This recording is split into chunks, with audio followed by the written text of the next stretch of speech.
Welcome to backlogs Baba YouTube channel. ఈరోజు మనం ఈ వీడియోలో పేపర్ ప్రజెంటేషన్ టిప్స్ గురించి తెలుసుకోబోతున్నాం. నేను పేపర్ ప్రజెంటేషన్ ఏ విధంగా చేయాలి అనేది ఈ వీడియోలో చాలా బ్రీఫ్‌గా మీకు ఎక్స్‌ప్లెయిన్ చేస్తాను. ఇదంతా కూడా మీరు చాలా జాగ్రత్తగా వినండి.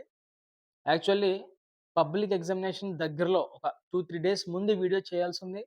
కానీ ఒక 15 రోజుల ముందే నేను ఈ వీడియోని మీకు అందిస్తున్నాను. ఎందుకంటే ఈ రోజు నుంచి రాష్ట్ర వ్యాప్తంగా అన్ని పాఠశాలల్లో గ్రాండ్ టెస్ట్‌లనేవి ప్రారంభమవుతున్నాయి.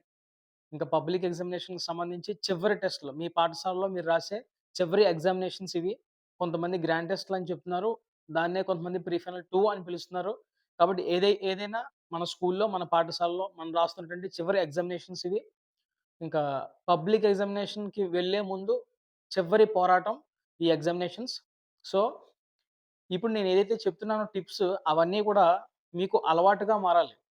అలవాటుగా మారితే మీరు మర్చిపోకుండా చేస్తారు ఆ పనిని. మీరు ఇప్పుడు ఈ వీడియోలో నేను ఏదైతే టిప్స్ చెప్తున్నానో అవన్నీ మీరు జాగ్రత్తగా ఇప్పుడు విని ఎగ్జామినేషన్‌కి వెళ్తారు కదా! ఈరోజు మీరు.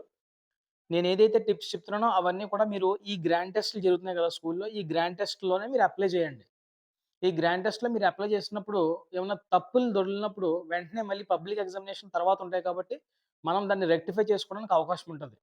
సో, డైరెక్ట్‌గా మీకు పబ్లిక్ ఎగ్జామినేషన్ చెప్పాననుకోండి, మీకు అలవాటు లేని పని ఇది. మీకు కొత్తగా చెప్తున్నాను కొన్ని టిప్స్. మీకు తెలిసుండొచ్చు కొన్ని, మీకు తెలియకపోవచ్చు. వెంటనే నేను చెప్తున్నప్పుడు మీకు కొన్ని గుర్తుండొచ్చు, కొన్ని పాటించొచ్చు, కొన్ని పాటించకపోవచ్చు. అదేదో మీరు ఈ ప్రీ ఫైనల్ ఎగ్జామినేషన్స్ లేదా గ్రాండ్ టెస్ట్‌లోనే మీరు నేను చెప్పే టిప్స్ అన్నీ కూడా అప్లై చేశారనుకోండి, ఆటోమేటిక్‌గా పబ్లిక్ ఎగ్జామినేషన్‌కి మీకది అలవాటుగా మారుతది. మీరు మర్చిపోకుండా ఇవన్నీ చేయగలుగుతారు. తద్వారా మీ పబ్లిక్ ఎగ్జామినేషన్‌లో మంచి మార్కులు సంపాదించగలుగుతారు. ఒకటి గుర్తుపెట్టుకోండి. మనం ఏదైతే చదువుతున్నామో ఎగ్జామినేషన్‌కి అదంతా కూడా ఒక 90% అయితే గనక ఒక 10% ఖచ్చితంగా పేపర్ ప్రెజెంటేషన్ అనేది కీ రోల్ ప్లే చేస్తది మన మార్క్స్‌లో. కాబట్టి ఒకసారి జాగ్రత్తగా వినండి ఇవన్నీ కూడా. నేను చెప్తాను ఒక్కొక్కటి. ఫస్ట్ వచ్చేసి OMR sheet booklet. OMR sheet booklet. మీకు పబ్లిక్ ఎగ్జామినేషన్‌కి వెళ్ళగానే మీకు ఇన్విజిలేటర్స్ వస్తారు కదా! ఈ ఇన్విజిలేటర్ మీకు ఓఎంఆర్ ఇస్తారు. ఈ ఓఎంఆర్‌లో ఈ క్రెడెన్షియల్స్ అన్నీ కూడా మనం ఫిల్ చేయాలి. మన సిగ్నేచర్ ఒకటి పెట్టాలి. మన రూమ్ నంబర్ వేయాలి. ఇవన్నీ కూడా మీరు దాని గురించి తొందరపడాల్సిన అవసరం అయితే లేదు. ప్రతి క్లాస్‌కి ఒక ఇన్విజిలేటర్ వస్తారు కదా! ఆ ఇన్విజిలేటర్ మీకు ఫస్ట్ ఎగ్జామినేషన్‌లో ఏం ఫిల్ చేయాలి? ఎక్కడ ఫిల్ చేయాలి? ఎలా ఫిల్ చేయాలి? అనేది వాళ్ళు క్లియర్‌గా చెప్తారు. మీరు ఆ టైంలో ఏమీ ఆలోచించకుండా వాళ్ళు చెప్పింది జాగ్రత్తగా విని, వాళ్ళు చెప్పిన తర్వాత మాత్రమే ఆ ఓఎంఆర్ షీట్‌ని మీరు ఫిల్ చేయాలి. ఒకవేళ ఆ డీటెయిల్స్ అన్నీ కూడా మీకు తెలిసినప్పటికి కూడా ఇన్విజిలేటర్‌కి చెప్పకుండా మాత్రం ఎట్టి పరిస్థితిలో మీరు ఫిల్ చేయకూడదు. ఎందుకంటే ఆ ఓఎంఆర్ షీట్‌లో తప్పులు రాకూడదు. మాక్సిమం తప్పులు రాకుండా మనం ప్రయత్నం చేయాలి. జాగ్రత్తగా రాయాలి. కాబట్టి వాళ్ళు చెప్తారు ఏం రాయాలో మీకేమైనా డౌట్ ఉన్నప్పుడు ఎక్కడ ఏం రాయాలో తెలియనప్పుడు వెంటనే లేచి నిలబడి నిర్మొహమాటంగా మీరు ఇన్విజిలేటర్‌ని అడిగితే వాళ్ళు చెప్తారు. మీరు ఆ విధంగా వాళ్ళు చెప్పింది రాయండి. ఓకే. ఫస్ట్ ఓఎంఆర్ షీట్ అయిపోయిన తర్వాత బుక్‌లెట్ వస్తది మనకి. ఈ బుక్‌లెట్‌లో ఒక నంబర్ ఉంటది. ఆ నంబర్ కూడా ఓఎంఆర్ షీట్‌లో మనం మెన్షన్ చేయాలి. అవన్నీ వాళ్ళు చెప్తారు. మీరు తొందరపడొద్దు ఆ విషయంలో మాత్రం. బుక్‌లెట్ అనేది మనకి వైట్ పేజెస్ ఉండొచ్చు. లేదా రూల్ పేజెస్ కూడా ఉండొచ్చు. నాకు తెలిసి వైట్ పేజెస్ బుక్కే మీకిస్తారు. సో, ఆ బుక్‌ని జాగ్రత్తగా మీరు ఆ బుక్‌లో ఆన్సర్స్ రాయాలి. మీకు పేపర్స్ మీ స్కూల్‌లో ఇస్తున్నటువంటి పేపర్స్ లాగా మీకు పబ్లిక్ ఎగ్జామినేషన్‌లో పేపర్స్ రావు. ఒక బుక్‌లెట్ వస్తది. ఒక బంచ్ పేపర్స్ అన్నీ కూడా ఒక బుక్‌లా వస్తది మీకు. మీరు ఎంత రాసినా కూడా అందులోనే రాయాలి. పేపర్స్ చాలా ఎక్కువుంటాయి. మీరు రాయగా మిగిలిపోతాయి కూడా. ఆ పేపర్స్‌లో మొత్తం ఆ బుక్‌లెట్‌లో మీ ఆన్సర్స్ అన్నీ కూడా జాగ్రత్తగా ఒకటే ఆ పేపర్స్‌ని నింపుకుంటూ పోవాలి ఆ బుక్‌ని. అలాగే వాళ్ళు ఈ ఓఎంఆర్ షీట్‌ని, బుక్‌లెట్‌ని రెండాటిని కూడా ఇన్విజిలేటర్‌లు పంచేస్తారు. అది వాళ్ళ డ్యూటీ. మీకవసరం లేదు. తర్వాతొచ్చేసి క్వెషన్ పేపర్ రీడింగ్. ఓకే. ఈ ఓఎంఆర్ షీటింగ్ ఫిల్ అయిపోయిన తర్వాత మనకి బుక్‌లెట్ కూడా ఇచ్చేసిన తర్వాత కాసేపటికి మన క్వెషన్ పేపర్ మనకిస్తారు. మనకు తెలుసు ప్రతి ఎగ్జామినేషన్ 3 గంటల 15 నిమిషాలుంటది. ఈ 15 నిమిషాలు ఎందుకు యాడ్ చేశారంటే గనక మనం పేపర్ రీడింగ్ చేయడానికి. క్వెషన్ పేపర్ చదవడానికి. ఓకే. అయితే నేనిచ్చే సజెషన్ ఏంటంటే, సార్ మాకు ఎటువంటి ఫీలింగ్ ఏం లేదు. ఒకవేళ మేము చదువుతున్నప్పుడు మాకు రాని క్వెషన్స్ కనపడినా, మేము గుండె ధైర్యం చేసుకొని ఖచ్చితంగా మాకొచ్చినవన్నీ కూడా బాగా ప్రెజెంట్ చేయగలుగుతాం అనుకుంటే కనుక, మీరు పేపర్ అంతా కూడా చదవండి. లేదు కదా! మీకు బాగా ఏదైతే రోమనొచ్చో, ఏ సెక్షన్ అయితే మీరు బాగా చదివారో, మీకు బాగా కాన్ఫిడెంట్‌గా ఉన్నారో మంచి మార్క్స్ వస్తాయని 8 మార్క్స్ అయితే 8 మార్క్స్, 4 మార్క్స్ అయితే 4 మార్క్స్, 2 మార్క్స్ అయితే 2 మార్క్స్, 1 మార్క్స్ అయితే 1 మార్క్స్. నేనైతే 8 మార్క్స్ నుంచి స్టార్ట్ చేశాను నా ఎగ్జామినేషన్‌లో. మీరు కూడా ఆ విధంగా స్టార్ట్ చేస్తే మంచిది. లేదా మీకొచ్చిన రోమన్‌లో నుంచి మీరు స్టార్ట్ చేయండి. ఓకే. ఇప్పుడు ఈ పేపర్ రీడింగ్‌లో కూడా మనకి ఏదైతే బాగా వచ్చో ఆ రోమన్ మాత్రమే మీరు చదవండి. అన్ని రోమన్స్ చదవడం వల్ల కొంతమందికి ఒక ప్రాబ్లమ్ ఉంటది. ఏంటంటే ఎస్సేస్ చదువుతాను నేను. అన్నీ వచ్చేస్తాయి. ఓకే. ఇంక నేను చాలా కాన్ఫిడెంట్‌గా ఎస్సేలన్నీ కూడా రాసేయగలను అనుకునే లోపే నేను 4 మార్క్స్ చదివినప్పుడు అందులో ఒక 2 క్వెషన్‌లు నాకు రాలేదనుకోండి. నా మనసు, నా దృష్టి అంతా కూడా 2 క్వెషన్ మీదకి వెళ్ళిపోద్ది. ఇక్కడ నాకొచ్చిన ఎస్సే క్వెషన్స్ అన్నీ కూడా నేను సరిగ్గా ప్రెజెంట్ చేయలేకపోవచ్చు ఎగ్జామినేషన్‌లో. సో, నాకు పడాల్సిన మార్కులు కూడా పడవు ఆ టైంలో. కాబట్టి అలాంటి ఇబ్బంది ఎవరికైనా ఉంటే గనక ఫస్ట్ ఒక రామన్ ఏదో ఒకటి తీసుకోండి. 8 మార్క్స్ తీసుకోండి. 8 మార్క్స్ అన్ని జాగ్రత్తగా చదవండి. 8 మార్క్స్ స్టార్ట్ చేసేయండి. లేదా 4 మార్క్స్ మీకొచ్చు కదా! 4 మార్క్స్ జాగ్రత్తగా చదవండి. అవే స్టార్ట్ చేయండి. అవి ఎన్నొచ్చో అవన్నీ కంప్లీట్ అయిపోయిన తర్వాత నెక్స్ట్ రామన్ ఏం రాస్తారో ఆ రామన్ మళ్ళీ పేపర్ రీడింగ్ చేయండి. ఆ విధంగా చేయండి. ఈ పేపర్ రీడింగ్ అనేది చాలా ఇంపార్టెంట్. క్వెషన్ పేపర్ రీడింగ్ చేయకుండా మాత్రం ఎగ్జామినేషన్ రాస్తే గనక చాలా మార్కులు పోతాయి మీయి. ఎందుకంటే ఒక క్వెషన్‌కి ఒక క్వెషన్ రాసేయొచ్చు. ఒకసారి మీరు అనాలిసిస్ చేసుకోండి. ఏ క్వెషన్‌లు పడ్డాయి జాగ్రత్తగా. ఓకే. క్వెషన్‌లు మాత్రం మిస్ అవ్వద్దు. ఏ క్వెషన్ అనేది జాగ్రత్తగా చూసుకోండి. ఒక క్వెషన్‌కి ఇంకో ఆన్సర్ రాసేసి, లేదా ఒక క్వెషన్‌కి బదులు ఒక క్వెషన్‌కి రాయబోయి ఇంకో క్వెషన్‌కి ఆన్సర్ రాసేయడం ఇలాంటి మిస్టేక్స్ చేయొద్దు. అందుకనే నీట్‌గా పేపర్ రీడింగ్ చేస్తే మీకొక ఐడియా ఉంటది. తర్వాత ఫస్ట్ ఇంప్రెషన్. మనకు తెలుసు first impression is the best impression అని జెప్తారు. సో, మీకు పేపర్ అనేది వరుస క్రమంలో రాయాల్సిన అవసరం అయితే లేదు. అలాగని ఫస్ట్ ఒక సెక్షన్‌లో క్వెషన్ రాసేసి, మళ్ళీ రెండో సెక్షన్‌లో ఇంకో క్వెషన్ రాసి, మూడో సెక్షన్‌లో అలా కాకుండా ఏదో ఒక సెక్షన్ మీకు బాగా వచ్చిన సెక్షన్ సెలెక్ట్ చేసుకొని, అందులో మీకొచ్చినటువంటివన్నీ కూడా బాగా ఏ రోమన్ వచ్చో మీరు కాన్ఫిడెంట్‌గా ఖచ్చితంగా 100% రాయగలను అనే రోమన్ ఏదైతే ఉందో దాన్ని మీరు సెలెక్ట్ చేసుకొని, జాగ్రత్తగా నీట్ హ్యాండ్ రైటింగ్‌తో చాలా నీట్‌గా రాయాలి. తొందరపాటు మాత్రం పడకుండా, ఏదో అందరికంటే ఫాస్ట్‌గా ఎగ్జామినేషన్ రాసేయాలి అన్న ఉద్దేశ్యంతో కాకుండా, నెమ్మదిగా ఓకే. చాలా నెమ్మదిగా, నీట్‌గా ఆహ్, పేపర్‌ని స్టార్ట్ చేయాలి మీరు. మీకొచ్చి క్వెషన్‌తో స్టార్ట్ చేయాలి. ఎందుకంటే వాల్యుయేషన్ చేసేవాళ్ళు ఆ పేపర్‌ని ఎప్పుడైతే చెక్ చేస్తారో ఫస్ట్‌గా వాళ్ళ దృష్టి ఏంటంటే ఫస్ట్ ఇంప్రెషన్ పడాలి. ఈ పేపర్ ఓహో! రాసాడు ఈ అబ్బాయి లేదా ఈ అమ్మాయి రాసిందని ఫస్ట్ ఇంప్రెషన్ పడాలంటే నువ్వు రాసే ఫస్ట్ పేజ్ లేదా ఫస్ట్ క్వెషన్ చాలా బావుండాలి. కాబట్టి మీకేదైతే బాగొచ్చో వాటితో స్టార్ట్ చేయండి. అప్పుడు మంచి ఇంప్రెషన్ పడి, ఒకవేళ మీరు మధ్యలో ఏమన్నా అటు ఇటు ఏమైనా అయినప్పుడు కూడా మీ ప్రెజెంటేషన్ బట్టి నీట్‌గా మార్కులు పడే అవకాశం ఉండొచ్చు. ఓకే. కాబట్టి first impression is the best impression. మీకొచ్చి క్వెషన్స్ మాత్రమే ఫస్ట్ స్టార్ట్ చేయండి. రాని క్వెషన్స్ మాత్రం ఎట్టి పరిస్థితుల్లో స్టార్ట్ చేయొద్దు. Next headings, side headings. Okay. Side headings మనం జాగ్రత్తగా పెట్టగలగాలి. ఓకే. హెడ్డింగ్ ఏదైతే ఉందో మనం కలర్ పెన్స్ యూజ్ చేయాలి. లేదంటే బ్లూ పెన్‌తో రాస్తే బ్లాక్ పెన్‌తో మనం సైడ్ హెడ్డింగ్ పెట్టొచ్చు. బ్లాక్ పెన్‌తో రాస్తే బ్లూ పెన్‌తో సైడ్ హెడ్డింగ్ పెట్టొచ్చు. లేదా హెడ్డింగ్స్ పెట్టొచ్చు. ఏదేమైనప్పుడు కూడా కలర్ పెన్స్ అంటే గ్రీన్ వాడకూడదు, రెడ్ వాడకూడదు, అలాగని పింక్ కూడా వాడకూడదు. సో, జాగ్రత్తగా చూసుకోండి. కలర్ పెన్స్ వాడమన్నాం కదండీ! స్కెచ్‌లు కూడా వాడకూడదు. ఎందుకంటే స్కెచ్ అనేది మనం అండర్‌లైన్ చేసినప్పుడు లేదా డిజైన్ చేసినప్పుడు అక్కడ వెనకాల పేజ్‌లో కూడా వచ్చేసే అవకాశం ఉంది దాని ముద్ర. సో, ఆ విధంగా పేపర్ డ్యామేజ్ అవుద్ది. అలాంటివి ఎక్కువ బ్రైట్‌గా రాసేసి స్కెచెస్ కానీ, కలర్ పెన్స్ కానీ యూజ్ చేయకూడదు. మినిమమ్ నీట్‌గా రాసేవి జస్ట్ మనం అండర్‌లైన్ చేయడానికి సైడ్ హెడ్డింగ్స్‌ని హైలైట్ చేయడానికి మాత్రమే మనం వాటిని వాడాలి. ఓకే. ఇప్పుడు ఒకసారి నేనిక్కడ చూపిస్తాను. ఇది మీకు ఎగ్జామినేషన్ పేపర్ అనుకోండి. ఎలా చేయాలి అనేది. ఫర్ ఎగ్జాంపుల్ ఏదైనా సోషల్‌లో ఏదో ఒకటి చూసుకోండి. బయాలజీ ఉందనుకోండి. ఈ బయాలజీని మీరు ఎలా స్టార్ట్ చేయాలంటే గనక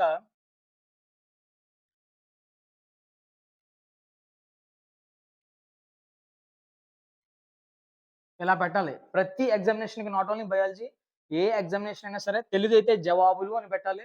మిగతా మ్యాథ్స్ అయితే సొల్యూషన్స్ అని పెట్టాలి. మిగతా అన్ని సబ్జెక్ట్స్‌కి కూడా మీరు ఆన్సర్స్ అని పెట్టాలి. ఓకే. ఇలా పెట్టిన తర్వాత మీరు ఏ సెక్షన్‌లో క్వెషన్ రాయాలనుకుంటున్నారో ఆ సెక్షన్ మీరు మెన్షన్ చేయాలి. ఇప్పుడు ఫర్ ఎగ్జాంపుల్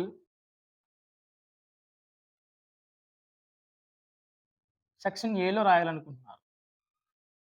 సో, మీరు ఈ విధంగా హెడ్డింగ్ పెట్టాలి.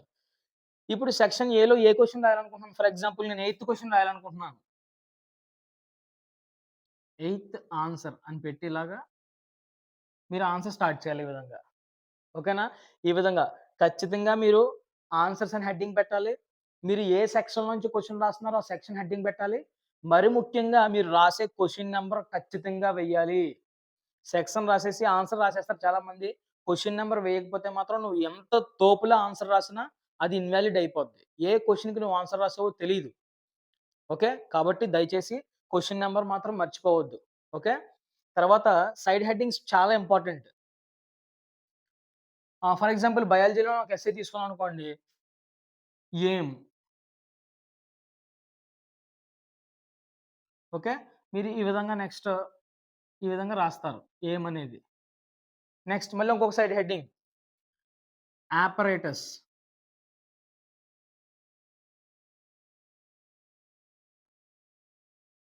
అవి కూడా ఇలా రాస్తారు. Next procedure.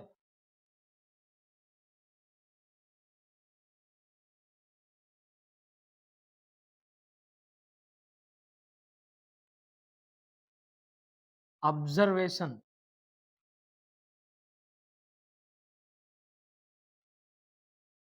అది కూడా అబ్జర్వేషన్ రాస్తారు. Last conclusion.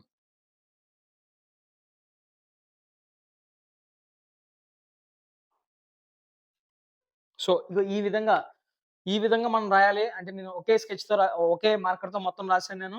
కానీ మీరు రాసేటప్పుడు మాత్రం ఇవన్నీ కూడా మీరు ఏ పెన్‌తో రాస్తున్నారో దాంతో కాకుండా వేరే పెన్‌తో మీరు హెడ్డింగ్స్ అనేవి పెట్టాలి. ఆన్సర్స్ అని, సెక్షన్ ఏ అని, ఎయిత్ ఆన్సర్ అని, ఎయిమ్, apparatus ఇలాగా.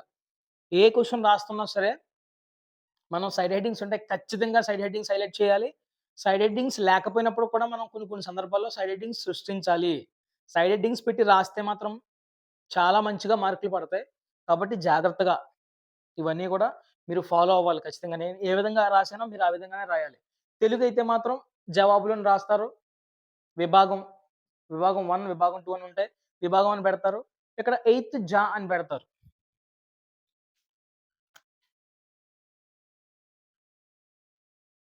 అంతే. హిందీకి హిందీ కూడా ఆన్సర్ అని రాసేయొచ్చు. హిందీలో రాసుకుంటే మామూలు హిందీ అని పెట్టుకోవచ్చు. మీ ఇష్టం అది. మీ ఆప్షన్ బట్టి రాసుకోవచ్చు. మ్యాథ్స్ సొల్యూషన్స్‌కైతే మాత్రం ఎస్ఓఎల్ అని పెట్టేసి నీట్‌గా రాసేసుకోండి. ఓకేనా? ఇంకా మిగిలిన సబ్జెక్ట్స్‌కి నేను ఏ విధంగా రాసానో ఆ విధంగా రాసేయొచ్చు. ఒకవేళ మ్యాథమెటిక్స్‌లో గనక మీకు ఏమైనా సమ్స్ చేసినప్పుడు ఫార్ములాస్ సబ్స్టిట్యూట్ చేస్తారు కదా! ఆ ఫార్ములాస్ మాత్రం పేపర్‌లో రైట్ సైడ్ నీట్‌గా ఫార్ములాస్ రాసి ఒక టేబుల్‌లో మీరు దాన్ని పెట్టాలి. ఏ ఫార్ములా రాసుకున్నప్పుడు కూడా. ఓకేనా? సో, ఈ విధంగా పేపర్ ప్రెజెంటేషన్ చేయాలి.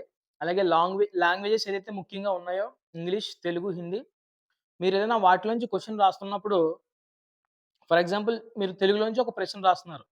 ఆ ప్రశ్న రాసే కన్నా ముందు ఒక 2 లైన్‌లు కవపరిచయం రాయండి. ఓకే. ఈ ఈ ప్రశ్న 'ప్రత్యక్ష దైవాలు' అనే పాఠ్యభాగంలోనిది. ఈ పాఠ్యభాగం యొక్క రచయిత ఫలానా వోళ్ళు అని చెప్పేసి రాసేసి అప్పుడు ఆన్సర్ స్టార్ట్ చేయండి. హిందీలో గూడా यह प्रश्न डैश पाठ से दिया गया है. यह पाठ से कवि का नाम డాష్ కబీర్ దాస్. అలా అని 2 లైన్‌లు రాసి మీరు అప్పుడు మీ ఒరిజినల్ ఆన్సర్‌ని స్టార్ట్ చేయాలి. ఆ విధంగా రాస్తే చాలా ఇంప్రెసివ్‌గా ఉంటది. అంటే పలానా క్వెషన్ ఏ లెసన్ నుంచి వచ్చిందో కూడా వీడికి తెలుసు అని చెప్పేసి ఒక భావన ఎవరైతే వాల్యుయేషన్ చేస్తున్నారో వాళ్ళకి పడతది. సో, ఆ విధంగా మీకు మంచి మార్కులు పడే అవకాశం ఉంటది కాబట్టి, ఈ పేపర్ ఏదైతే ప్రెజెంటేషన్ ఉందో దీంట్లో నేను చెప్పిన మెళకువలన్నీ కూడా మీరు పాటించాలి. ఖచ్చితంగా సెక్షన్ వేయాలి. క్వెషన్ నంబర్ వేయాలి. సైడ్ హెడ్డింగ్స్ పెట్టాలి. సైడ్ హెడ్డింగ్స్ నీట్‌గా డిజైన్ హైలైట్ చేయాలి ఖచ్చితంగా. మిగతా రిమైనింగ్ పార్ట్ అంతా కూడా మామూలుగా జాగ్రత్తగా రాయాలి. ఓకేనా? ఇవన్నీ కూడా జాగ్రత్తగా మీరు చూసుకోండి. ఇలాగే యాజ్ ఇట్ ఈజ్ మీరు రాస్తే గనక మంచి మార్కులు పబ్లిక్ ఎగ్జామినేషన్‌లో వస్తాయి. ఓకే. సెక్షన్ నంబర్స్ చెప్పేసాను. క్వెషన్ నంబర్స్ కూడా వేయడం చెప్పేసాను. Next rough work. ఒకవేళ మీరు ఏమైనా రఫ్ వర్క్ చేసుకోవాలి అని అనుకుంటే గనక మీరేం పేపర్స్ తీసుకెళ్ళకూడదు అక్కడికి. మీరు ఏ బుక్స్ కూడా తీసుకెళ్ళకూడదు. మీకిచ్చే బుక్‌లెట్ ఉంటది కదా! ఈ బుక్‌లెట్ వెనకాల లాస్ట్ పేజ్‌లో చేసుకోవచ్చు. ఓకేనా? ఏ రఫ్ అయినా సరే మీ ఇన్విజిలేటర్‌ని అడిగేసి లాస్ట్ పేజ్‌లో లేదా లాస్ట్ 2 పేజెస్‌లో మీరు రఫ్ వర్క్ చేసుకోవచ్చు. మీరు బుక్‌లెట్ అంతా కూడా యుటిలైజ్ చేశారు. చాలా పేజీలు మిగిలిపోతాయి కాబట్టి లాస్ట్ పేజ్‌లో మీరు రఫ్ వర్క్ చేసుకోవచ్చు. మీరేం చేసుకోవాలన్నా కూడా ఆ లాస్ట్ పేజ్‌లో చేసుకోవాలి. మీరు మాత్రం పేపర్స్ తీసుకెళ్ళకూడదు. గుర్తుపెట్టుకోండి. Next the end. క్వెషన్ మొత్తం బుక్‌లెట్ అంతా కూడా మీరు క్వెషన్స్ అంతా కూడా రాసేసుకున్న తర్వాత లాస్ట్‌లో అంటే ఇక్కడ రెడ్ పెన్‌తో పెడుతున్నాను నేను. మీరు పెట్టకూడదు. రెడ్ రెడ్ పెన్ వాడకూడదు మీరు. ఇలా ది ఎండ్ అని మీరు లాస్ట్‌లో రాయగలగాలి. ఓకే. ది ఎండ్ అని రాసి మీకెప్పుడైతే క్వెషన్స్ అన్నీ కూడా అయిపోతాయో, అప్పుడు లాస్ట్‌లో చివరిలో మీకింక ఎగ్జామినేషన్‌కి మీరు ఇంకేమి రాయరు, ఇంకేం క్వెషన్ టచ్ చేయరు అంటే గనక అప్పుడు ది ఎండ్ పెట్టాలి. ది ఎండ్ పెడితే అప్పుడు ఈ కింద సిగ్నేచర్ పెడతారు ఇన్విజిలేషన్. ఎవరైతే ఇన్విజిలేటర్ ఉన్నారో ఆయన ఇక్కడ ఇన్విజిలేషన్‌కొచ్చిన వాళ్ళు సిగ్నేచర్ పెడతారు. ఓకే. ఒకవేళ ఆన్సర్స్ అన్నీ రాసుకున్న తర్వాత మీకు చాయిస్ కూడా రాయాలనిపిస్తుంది. అప్పుడు చాయిస్ అని హెడ్డింగ్ పెట్టి మళ్ళీ as it is process section, question number, answer ఆ విధంగా రాయాలి. ఇవన్నీ కూడా జాగ్రత్తగా గుర్తుపెట్టుకోండి. ది ఎండ్ అని రాసే కన్నా ముందే ది ఎండ్ అని రాయకుండా మీరేం చేయాలంటే గనక రీచెక్ చేసుకోవాలి. మొత్తం అంతా కూడా పేపర్. ఒకసారి నువ్వు క్వెషన్ పేపర్ చూస్తావు గదా! క్వెషన్ పేపర్ చూసి ఆన్సర్ రాస్తున్నప్పుడు, ఆ ఆన్సర్ రాసేసినప్పుడు క్వెషన్ పేపర్‌లో నువ్వు టిక్ పెట్టుకోవాలి. లేదంటే కన్‌ఫ్యూజ్ పడిపోతావు లాస్ట్‌లో. ఏది రాసావో, ఏది రాయలేదో తెలీదు. సో, ది ఎండ్ అని రాసే కన్నా ముందే మీరు పేపర్‌ని రీచెక్ చేసుకోవాలి ఖచ్చితంగా. అన్ని క్వెషన్స్ నువ్వు అటెంప్ట్ చేసావా? అన్ని క్వెషన్స్‌కి నంబర్స్ ఏసావా? అన్ని క్వెషన్స్‌కి సెక్షన్ హెడ్డింగ్ పెట్టావా? అనేది మీరు ఖచ్చితంగా ఒకటికి 2 సార్లు చెక్ చేసుకోవాలి. ఎగ్జామ్ అయిపోయినోళ్ళని ఇంటికి ఎళ్ళిపోమన్నారని చెప్పేసి నేను అందరికంటే ముందు రాసేసాను. నాకన్నీ వచ్చేసాయి అని మీ ప్రతాపం ఏదో చూపించుకోవడానికి, నేను పెద్ద తోపునని చెప్పించుకోవడానికి మీరు పేపర్ అయిపోయినోళ్ళు వెళ్ళిపోండి అనగానే పేపర్ పెట్టేసి వచ్చేయడం గాదు. అలా వచ్చేయకూడదు. చెక్ చేసుకోవాలి. ఒకటికి 2 సార్లు ఖచ్చితంగా చెక్ చేసుకొని, మీరు అన్నీ అటెంప్ట్ చేశారు అంటే గనక, అప్పుడు ద ఎండ్ అని రాసి ఇన్విజిలేటర్ సైన్ పెడతారు. సైన్ పెట్టిచ్చేసుకొని, అప్పుడు పేపర్ ఇచ్చేసి రండి. అంతే తప్ప, మీరు ఓవర్ ఎక్సైట్ అయిపోయి, బాగా రాశారన్న ఉద్దేశంలో మొత్తం వెళ్ళిపోండి అన్నప్పుడు వెంటనే పరిగెట్టుకొని బయటకొచ్చేస్తే మాత్రం, ఈ ఓవర్ లుక్‌లో మీరు ఒక క్వెషన్‌కి ఇంకో క్వెషన్ రాసేయడమో, లేదా క్వెషన్ లాస్ట్‌లో రాద్దామని అనుకుని మర్చిపోయి వచ్చేయడమో, ఈ విధమైన మిస్టేక్స్ చాలా మందికి గతంలో జరిగాయి. కాబట్టి అలాంటి మిస్టేక్స్ మాత్రం మీకు జరగకూడదు. జరగకుండా ఉండాలంటే చివరి నిమిషం వరకు మీరు యుటిలైజ్ చేసుకోవాలి సమయాన్ని. వెళ్ళిపోమన్నారు కదా! అని చెప్పేసి కంగారు పడి గెంతులేసి వచ్చేస్తే మాత్రం అది కరెక్ట్ ప్రాసెస్ కాదు. మీరు లాస్ అవుతారు మార్కులు. మీకొచ్చిన సబ్జెక్ట్‌లోనే మార్కులు పోతాయి. మీకొచ్చిన సబ్జెక్ట్‌లోనే మీరు మార్కులు పోగొట్టుకుంటే మీరు అనుకున్న 590లు ఎలా వస్తాయి? 550లు ఎలా వస్తాయి? కాబట్టి ఒళ్ళు దగ్గర పెట్టుకొని, రీచెక్ చేసుకొని, తర్వాత ద ఎండ్ అని రాసి మీరు అప్పుడు వెళ్ళాలి. లాస్ట్ మినిట్ వరకు మీరు టైమ్‌ని యూజ్ చేసుకోవాలి. ఓకేనా ఫ్రెండ్స్? సో, ఇక్కడి వరకు కూడా పేపర్ ప్రెజెంటేషన్ ఎలా చేయాలి అనేది మొత్తం మీకు హెల్ప్‌ఫుల్ అయ్యే విధంగా నేను చెప్పాను. తర్వాత న్యూ పెన్. చిన్న సజెషన్స్ ఏంటంటే, చాలామంది కొత్త పెన్ కొంటారు ఎగ్జామినేషన్స్‌కి. కొని ఆ ఎగ్జామ్‌లోనే ఓపెన్ చేస్తారు. అలా చేయొద్దు. ఒక్కొక్కసారి ఆ ఇంక్ ఫస్ట్‌లో అనేది ఎక్కువ పడిపోవచ్చు. సరిగ్గా రాయకపోవచ్చు. సో, అలాంటి ఇబ్బందులుంటాయి కాబట్టి, అలా చేసినప్పుడు ఇక్కడ ఫస్ట్ ఇంప్రెషన్ అనేది పోతది. పర్ఫెక్ట్‌గా ఉండకపోతే. కాబట్టి మీరు ఆ పెన్ ఎగ్జామినేషన్‌లో రాసే కంటే ముందు మీరు ఒకటికి 2 సార్లు ఒక 2, 3 పేజీలు రఫ్ వర్క్ మీరు ప్రాక్టీస్ చేస్తున్నప్పుడు రఫ్ వర్క్ అదే పెన్‌తో చేయండి. ఓకే. అప్పుడు పెన్ బాగా రన్ అవుతది. ఆ రన్నింగ్‌లో మొత్తం మీరు ఎగ్జామినేషన్ రాస్తే గనక పెన్ ఎటువంటి ఇబ్బంది పెట్టకుండా చివరి వరకు కొనసాగే అవకాశం ఉంటది. కాబట్టి కొత్త పెన్ కొత్త పబ్లిక్ ఎగ్జామినేషన్‌లో కొత్తగా రాసేద్దాం అని చెప్పేసి అలా ఊహించొద్దు. జస్ట్ మీరు ఏదో కొంచెం చిన్న వర్క్ చేసి రఫ్ వర్క్ అప్పుడు కొంచెం రాసి దానితోని అప్పుడు పబ్లిక్ ఎగ్జామినేషన్‌లో దాన్ని ఉపయోగించండి. ఓకేనా? నెక్స్ట్ స్ట్రైక్ ఆఫ్స్ ఇది చాలా చాలా ఇంపార్టెంట్. ఇప్పుడు ఫర్ ఎగ్జాంపుల్ ఇక్కడ నేను ఒక క్వెషన్ రాసాను. ఒక క్వెషన్ రాసిన తర్వాత నాకు మిస్టేక్ వచ్చిసింది. మిస్టేక్ వచ్చిందని తెలిసిపోయింది నాకు. తెలిసిపోయినప్పుడు దాన్ని నేను ఇలా చేసేస్తారు చాలామంది. ఇలా స్ట్రైక్ ఆఫ్ చేస్తారు. చూడండి ఒకసారి పేపర్ అంతా కూడా చాలా నీట్‌గా అటెంప్ట్ చేశాను నేను. కానీ మధ్యలో ఇప్పుడు వాల్యుయేషన్ చేసినోళ్ళకి దృష్టి అంతా ఎక్కడికి వెళ్తది? ఇక్కడికి వెళ్తది. సో, వెళ్ళినప్పుడు ఇంత నీట్‌గా ఉంది. పేపర్ అంతా నీట్‌గా ఉంది. కానీ దీనివల్ల మార్కులు పోతాయి. కాబట్టి సార్ మరి మిస్టేక్స్ వస్తే ఎలాగ సార్? మిస్టేక్స్ అందరికొస్తాయి. మరి అప్పుడు ఏం చేయాలి సార్ అంటే గనక ఏం చేయొద్దు. జస్ట్ ఇలా ఒక చిన్న స్ట్రైక్ ఆఫ్ చేయండి చాలు. స్ట్రైక్ ఆఫ్ చేసి కంటిన్యూ చేసేయండి. ఓకే. ఇంకా ఇంకొక టిప్ చెప్పనా మీకు? మీకు మిస్టేక్ వచ్చిందనుకోండి ఇక్కడ అబ్జర్వేషన్ అనేది మిస్టేక్ రాసాననుకోండి ఉదాహరణకి. ఆ మిస్టేక్ అలా వదిలేయండి. వదిలేసి దాని కరెక్ట్ స్పెల్లింగ్ పక్కన రాసేయండి. స్ట్రైక్ ఆఫ్ చేయొద్దు. అర్థమైందా నేను చెప్పేది మీకు? ఎందుకంటే మక్కి మక్కి పేపర్‌ని చూసి కరెక్షన్ చేయరు. మక్కి మక్కి చూడరు. మెయిన్ పాయింట్స్ ఉన్నాయా లేదా అని చూస్తా ఉంటారు. కాబట్టి అలాంటి టైంలో మీకు వాళ్ళకి తప్పు దొరకకపోవచ్చు. అప్పుడు మీకు మార్కులు పడతాయి. అర్థమైందా? సో, అలా చేయండి. లేదంటే సింగిల్ ఒక లైన్ స్ట్రైక్ అప్ చేస్తే సరిపోద్ది. ఇలా రుద్దేసి పేపర్ కన్నం పడిపోయేలాగా అలా మాత్రం చేయొద్దు. బొట్లు బొట్టులా పెట్టొద్దు దయచేసి. ఒక్క చిన్న కనిపించినట్టుగా ఒక లైన్ గీయండి. లేదు గదా! మిస్టేక్ వచ్చింది. దాన్ని అలాగే వదిలేసి ఏం స్ట్రైక్ అప్ చేయకుండా పక్కన కరెక్ట్ స్పెల్లింగ్ రాసేసి వెళ్ళిపోండి క్వెషన్‌లో యాస్ ఇట్ ఈస్‌గా. ఓకేనా ఫ్రెండ్స్? జాగ్రత్తగా గుర్తుపెట్టుకోండి. మిస్టేక్స్ అస్సలు రాకూడదు. పేపర్‌లో ఎన్ని తక్కువ మిస్టేక్స్ వస్తే అన్ని ఎక్కువ మార్కులొస్తాయి. కాబట్టి మిస్టేక్స్ రాకుండా సాధ్యమైనంత వరకు పేపర్‌ని ప్రెజెంటేషన్ చేయడానికి చూసుకోండి. నెక్స్ట్ బ్రైట్ గ్లిట్టర్స్ ఆల్రెడీ నేను చెప్పేసాను పాయింట్. బ్రైట్ గ్లిట్టర్స్ కానీ, బ్రైట్ కలర్ పెన్స్ కానీ వాడకూడదు. ఎందుకంటే పేపర్ వెనకాల మళ్ళీ ఆ మచ్చొచ్చేస్తది. తర్వాత ఇబ్బంది పడతారు మీరు. ఓకే. రెడ్ గాని, గ్రీన్ గాని, పింక్ గాని ఇలాంటివి వాడొద్దు. రిమైనింగ్ ఏమైనా వాడాలంటే వాడండి. ఓకే. అలాగే మీ పర్సనల్ కిట్ అందరికి మీ దగ్గర ఉండాలి.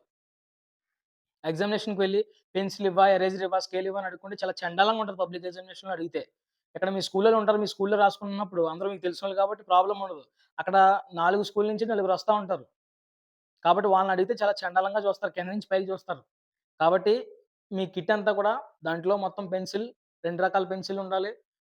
2 రకాల పెన్స్ ఉండాలి, పెన్సిల్ ఉండాలి, స్కేల్ ఉండాలి, ఎరేజర్ ఉండాలి, షార్ప్‌నర్ ఉండాలి అన్నీ కూడా. ఎవ్రీథింగ్. మీ వాటర్ బాటిల్‌తో సహా అన్నీ కూడా మీరు పట్టుకొని వెళ్ళండి. అలా వెళ్ళి మీ ఎగ్జామినేషన్ నీట్‌గా ప్రెజెంట్ చేసి ఏమైతే చెప్తున్నానో టిప్స్ అన్నీ కూడా ఇవన్నీ కూడా మీరు పాటించాలి. పాటిస్తే తప్పకుండా మీకు మంచి మార్కులొస్తాయి. దాంట్లో ఏమాత్రం డౌట్ లేదు. తర్వాత 8 మార్క్స్ ఎంత రాయాలి సార్? ఎంత క్వెషన్ రాయాలి సార్? 4 మార్క్స్ ఎంత ఎంత క్వెషన్ రాయాలి సార్? అని అడుగుతున్నారు చాలామంది కామెంట్స్‌లో. మీకు 8 మార్క్స్ రాసేటప్పుడే పైన ఇన్ని లైన్స్ రాయమంటాడు. అదే ఇన్ని వర్డ్స్ రాయమంటాడు. సో, మీరు లైన్స్ లెక్క పెట్టుకొని వాడు చెప్పే కంటే ఒక 5 లైన్స్ ఎక్కువ రాయండి సరిపోద్ది. ఓకేనా? నన్నడిగితే గనక ఒక పేజ్, ఒక పేజ్ అంతా కూడా రాసి నెక్స్ట్ హాఫ్ పేజ్ వరకు కూడా మీరు 8 మార్క్ రాయగలిగితే బావుంటది. సోషల్ లాంటివైతే. ఓకే. ఇలా ఒక ఫుల్ పేజ్ రాసినా పర్వాలేదు. ఫుల్ పేజ్ రాసి ఆ నెక్స్ట్ పేజ్‌ని హాఫ్ వరకు ఉపయోగించుకోవచ్చు 8 మార్క్స్‌కి. 4 మార్క్స్ అయితే హాఫ్ కంటే ఎక్కువ నుంచి ఫుల్ పేపర్ రాయొచ్చు. హాఫ్ కంటే ఎక్కువ నుంచి ఫుల్ పేపర్ రాయొచ్చు. ఓకే. ఈ విధంగా రాయండి. మీరు ఏదైతే పాయింట్లు చదివారో ఆ పాయింట్లే మాత్రమే కాకుండా మీరు పాఠం విన్నప్పుడు మీకేమన్నా పాయింట్లు గుర్తొస్తే, ఏదైనా బిట్స్ చదువుతున్నప్పుడు ఆ లెసన్ నుంచి ఏమన్నా పాయింట్స్ గుర్తొస్తే ఖచ్చితంగా మీరు ఆ క్వెషన్‌లో యాడ్ చేయొచ్చు. యాడ్ చేసి రాయండి. ఏం పర్వాలేదు. కాబట్టి మీరు ఎక్కువగా దాంట్లో ఎక్కువ సోది రాయడానికి ప్రయత్నం చేయొద్దు. చాలామంది సినిమా స్టోరీలు ఇలాంటివి రాస్తే వాల్యుయేషన్ చేసే టీచర్లు వాళ్ళేం కళ్ళు మూసిపోయి ఏం పేపర్ కరెక్షన్ చేయరు. ఓకేనా? వాళ్ళెంతో చదువుకొనొస్తారు అక్కడికి బోలెడు సబ్జెక్ట్ ఉన్న సీనియర్స్ వస్తారు పేపర్ కరెక్షన్ చేయడానికి. సో, మీరు ఏదో సినిమా స్టోరీ రాసేస్తే వాళ్ళేమి తింగరోళ్ళు గాదు గదా! ఇలాగ చూడకుండా మార్కులేసేయడానికి. ఏది రాసినా సరే ఆ లెసన్‌కి రిలేటెడ్, ఆ క్వెషన్‌కి రిలేటెడ్‌గా మ్యాటర్ రాస్తే గనక వాళ్ళు దయ, కనికరం చూపించి అరకొర మార్కులేయడానికి అవకాశం ఉంటది తప్ప, ఇలాంటి పనికిమాలిన స్టోరీలన్నీ గూడా రాస్తే మొత్తానికి మొత్తం ఫెయిల్ చేసేస్తారు. కాబట్టి గుర్తుపెట్టుకోండి. లాస్ట్‌లో ఏమని రాస్తుంటారు? నన్ను పాస్ చేయండి సార్. నా ఫోను నంబర్ ఇది. మీ ఫోన్‌పే నంబర్ చెప్తే నాకు ఫోను చేస్తే మీకు ఫోన్‌పే చేస్తాను. కొంతమంది 50 కాగితాలు, 100 కాగితాలు పెట్టి ఇలాంటివి ట్రిక్స్ ప్లే చేస్తా ఉంటారు. Cheap tricks. మిమ్మల్ని మీరు మోసం చేసుకున్నట్టు అవుద్దది. ఎవరు కూడా అలాంటివేం చేయొద్దు. నీట్‌గా, నీట్‌గా ప్రెజెంటేషన్ చేయండి. ఏమొచ్చో అంతా వచ్చినంత వరకు కూడా పర్ఫెక్ట్‌గా ప్రెజెంటేషన్ చేయండి. రానివి వదలొద్దు. ఇంకొక విషయం చెప్తాను. 100 మార్కుల పేపర్ కూడా మనం అటెంప్ట్ చేయాలి. 100 మార్కుల పేపర్ కూడా అటెంప్ట్ చేసి బయటికి రావాలి. సార్ నాకు 80 మార్క్స్ వరకే వచ్చు. అదే అటెంప్ట్ చేశాను. మిగతా 20 మార్క్స్ అసలు నేను టచ్ చేయలేదు సార్. అలా వద్దు. నువ్వు 100 మార్కులు టచ్ చేసి రావాలి. నీకొచ్చినా రాకపోయినా. ఓకేనా? 100 మార్కులకి నువ్వు ప్రెజెంటేషన్ ఇచ్చే రావాలి. ఏ ఒక్క క్వెషన్ వదిలేసావంటే మాత్రం అది నీ కర్మ. ఒకవేళ నువ్వు ఫెయిల్ అయిపోయే సిట్యుయేషన్‌లో ఉన్నప్పుడు నువ్వు 100 మార్కులకి రాసినప్పుడు ఏదో నేను కొంచెం నీ కంటెంట్ రాస్తావు కాబట్టి కొంచెం పాస్ చేసే అవకాశం ఉంటది. నువ్వు రాసిందే 30 మార్కులకి, 35 మార్కులకి అయితే ఇంక వాళ్ళేమి నిన్ను పాస్ చేస్తారు? కాబట్టి ఎవరైనా సరే ఏ గ్రూపోల్లో అవ్వచ్చు, బి గ్రూపోల్లో అవ్వచ్చు, సి గ్రూపోల్లో అవ్వచ్చు. ఎవరైనా సరే 100%, 100% పేపర్‌ని ఫిల్ చేసి రావాలి బయటికి. మొత్తం 100 మార్కులకి నీకొచ్చిన వరకు రాయి. నీకు రాకపోతే ఏదో ఒకటి ఆ లెసన్ నుంచి నీకు గుర్తున్న కంటెంట్ ఏదో ఒకటి. ఆ లెసన్‌లో నువ్వేదో క్వెషన్ చదివే ఉంటావు కదా! ఆ ఏదో పాఠం కథ గుర్తే ఉంటది కదా నీకు. అది అందులో పెట్టేసి డైరెక్ట్‌గా వచ్చేసేయండి అంతే. ఓకేనా ఫ్రెండ్స్? ఏం భయపడొద్దు. ఇవన్నీ నేను ముందుగా ఎందుకు చెప్పానంటే గనక మీరు ఈ రోజు నుంచి జరగబోతున్నటువంటి గ్రాండ్ టెస్ట్‌ల్లోనే నేను చెప్పిన ఇవన్నీ కూడా టిప్స్ అన్నీ కూడా అప్లై చేయండి. ఖచ్చితంగా ఇవి మీరు అన్ని ఎగ్జామినేషన్‌లో మీరు అప్లై చేస్తే అది మీకొక అలవాటుగా మారి మీ పబ్లిక్ ఎగ్జామినేషన్‌లో ఆటోమేటిక్‌గా రాసేస్తారు.